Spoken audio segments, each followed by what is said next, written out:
Bonjour, j'espère que vous allez bien. Je vous propose aujourd'hui un tuto pour confectionner une trousse peau de crayon coordonnée au sac que nous avons fait précédemment. Vous trouverez sous la vidéo un lien pour télécharger le patron et un lien vers mon groupe Facebook afin que vous puissiez me poser des questions si vous avez le moindre doute lors de la création de cette trousse. La trousse que nous allons coudre ensemble n'est pas une de mes créations, on en trouve pas mal sur internet. Mais comme je devais en faire une, je me suis dit autant dessiner un patron et vous le mettre à disposition. Donc vous trouverez sous la vidéo un lien pour télécharger le patron. Il me faudra donc pour le bas de la pièce extérieure 2 pièces en simili, 2 pièces en coton pour le haut de la trousse, 2 pièces pour la doublure, un petit carré pour la finition de ma fermeture éclair, 2 petites languettes et un rectangle pour le haut de la trousse à l'extérieur que j'ai entoilé sur toute sa surface, moins 1 cm tout autour, et une fermeture à glissière qui fasse au minimum 20 cm. Elle peut être plus longue, on peut la couper sans problème. Je prends mes 2 pièces extérieures, je pose le haut sur le bas, endroit contre endroit, et je vais faire une couture à cet endroit à 1 cm du bord, avec comme toujours un point d'arrêt début et fin. Lorsque cette couture est faite, il n'y a en principe rien d'autre à faire sur cette partie.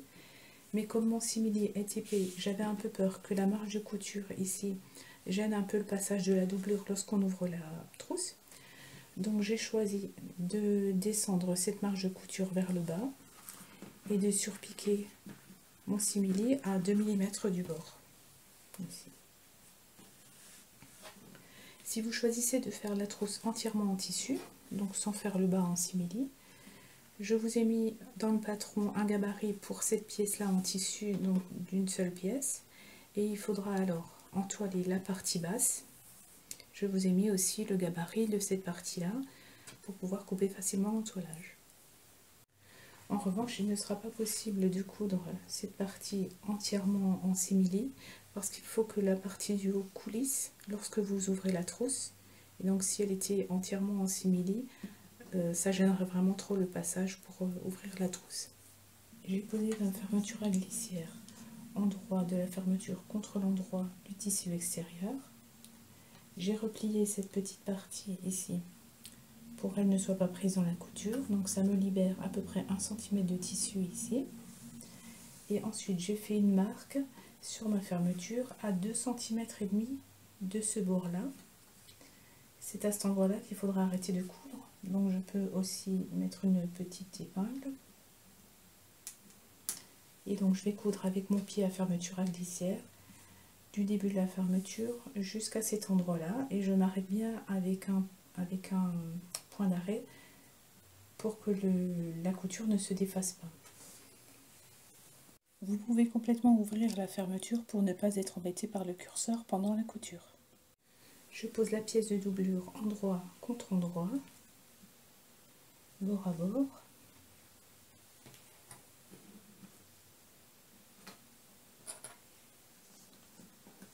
Je refais une marque à 2,5 cm de ce bord.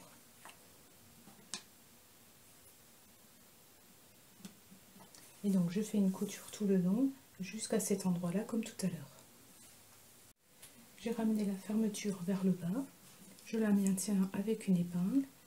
Je mets ensuite les tissus endroit contre endroit et je termine la piqûre pour l'assemblage de ces deux tissus avec un petit point d'arrêt début et fin.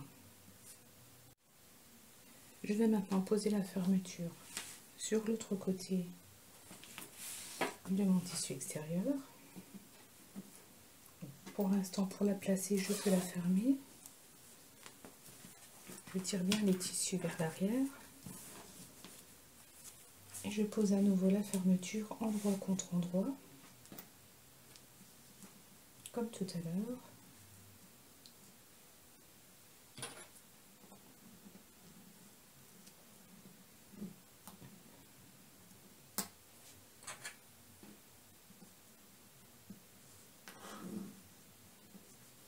Je refais une marque à 2,5 cm de ce bord sur la fermeture et je couds à nouveau comme tout à l'heure. Je place ensuite ma seconde doublure endroit contre l'endroit de ce tissu. Comme tout à l'heure, j'ai fait la marque à 2,5 cm. Je fais une couture jusqu'à cette marque. Ensuite, je vais de nouveau descendre ma fermeture pour fermer cette partie. Je vais maintenant plier le tissu principal sur le second, endroit contre endroit, la doublure endroit contre endroit. Je plie, je rentre le zip vers le tissu principal. Je peux le maintenir comme tout à l'heure avec une épingle.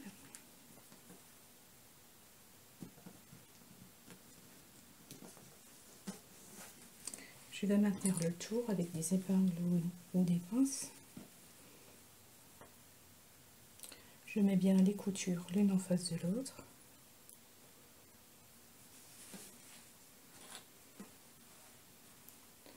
J'ouvre la fermeture. C'est très important, sinon vous n'arriverez pas à retourner ensuite la trousse sur l'endroit.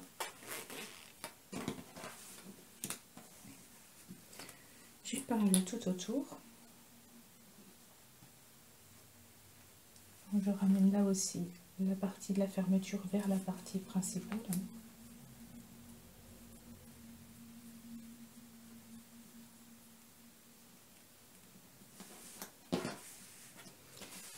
J'épingle tout autour et je vais faire une couture à 1 cm de chaque bord, le long des bas, un côté entier, et sur l'autre côté je vais laisser une ouverture d'une quinzaine de centimètres pour pouvoir retourner la pièce. Donc je couds la trousse, donc je ferai une couture ici et là.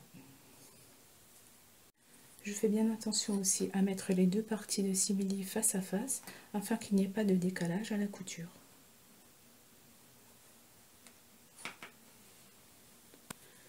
Pour la couture des angles, je sépare ainsi les tissus. Je mets bien les deux coutures face à face en écartant les marges de couture.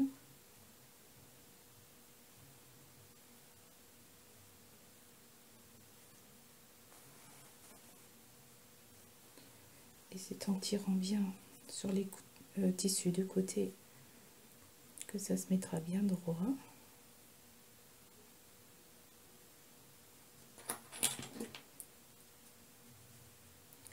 Là, je vais faire une couture à 1 cm tout le long ici avec un point d'arrêt d'aiguille fin et je fais ça sur les 4 angles.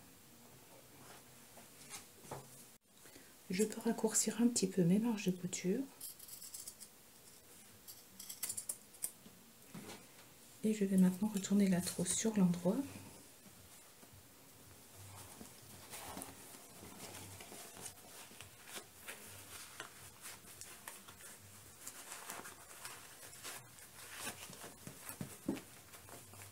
Attention à l'épingle.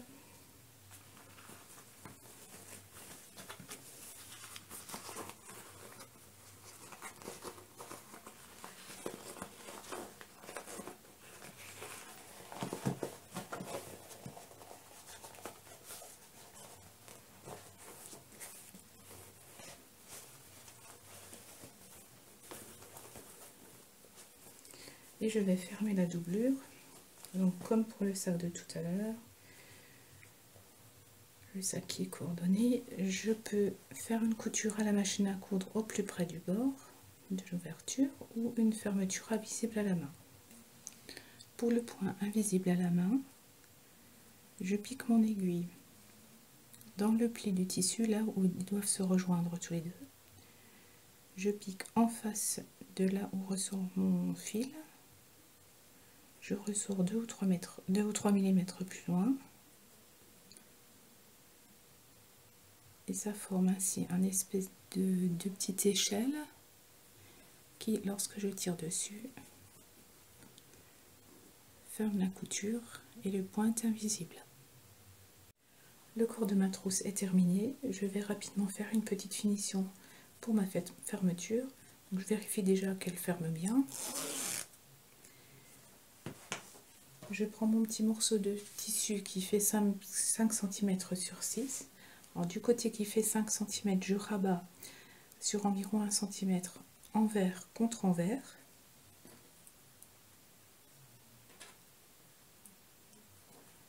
De l'autre côté aussi.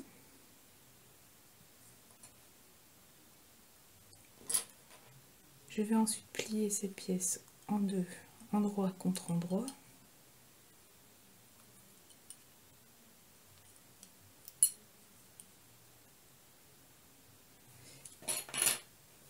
Je pose l'extrémité de ma fermeture dessus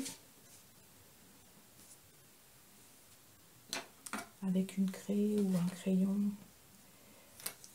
Je marque la largeur de ma fermeture.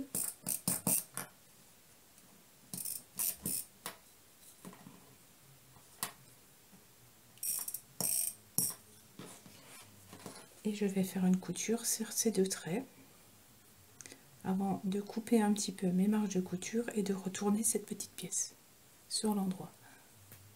J'ai glissé le bout de ma fermeture dans cette petite pièce et il me reste à faire une couture de ce côté, un aller-retour pour fixer le tout. Pour mes languettes, je prends mes deux pièces qui font 4 cm sur 10. Je replie le côté long en son milieu. Je passe un coup de fer à repasser. Je plie en deux. Je repasse encore une fois pour bien fixer. Et je vais faire ensuite une couture à demi-mètre du bord sur le côté long, le côté court extérieur et le retour. Et je fais de la même manière pour la deuxième pièce. Je prends maintenant cette pièce que j'ai thermocollée au dos. Le thermocollant fait 1 cm de moins de chaque côté. J'ai plié une première fois, j'ai marqué le pli au fer. Ensuite, j'ai marqué chaque pli de 1 cm au fer également.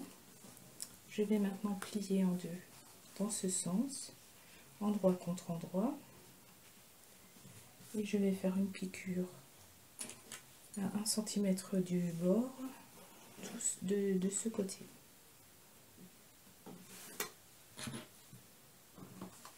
J'ai ouvert les marges de couture au fer à repasser. Je plie maintenant en deux pour retourner cette pièce sur l'endroit.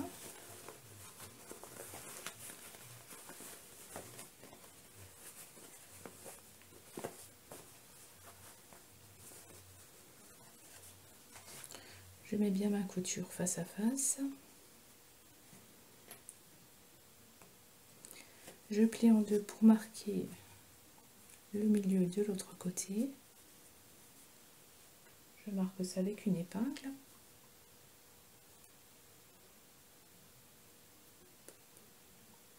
Et c'est à cet endroit-là et au niveau de la couture que je vais positionner mes petites languettes.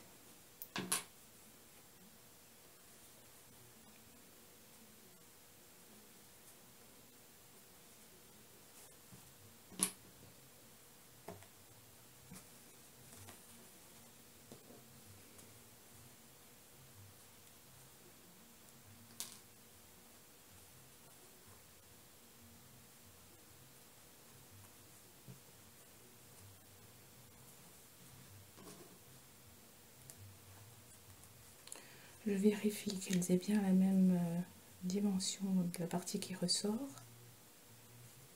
Ensuite, j'épingle le reste et je fais une couture à 5 mm du bord tout autour. Pour faire cette couture, j'ai à nouveau enlevé ma table d'extension. J'enfile maintenant le corps de ma trousse dans cette partie.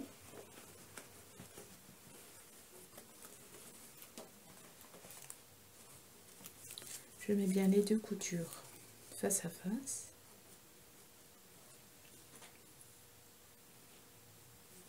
J'épingle tout au long en laissant juste dépasser la fermeture. Je fais bien attention à la doublure, à ce qu'elle soit bien vers le bas.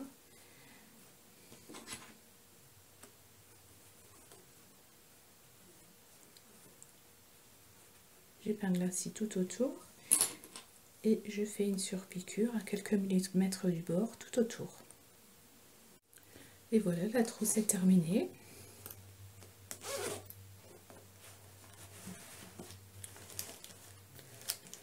Vous pouvez la personnaliser avec un prénom par exemple, ou un petit message comme j'ai fait là.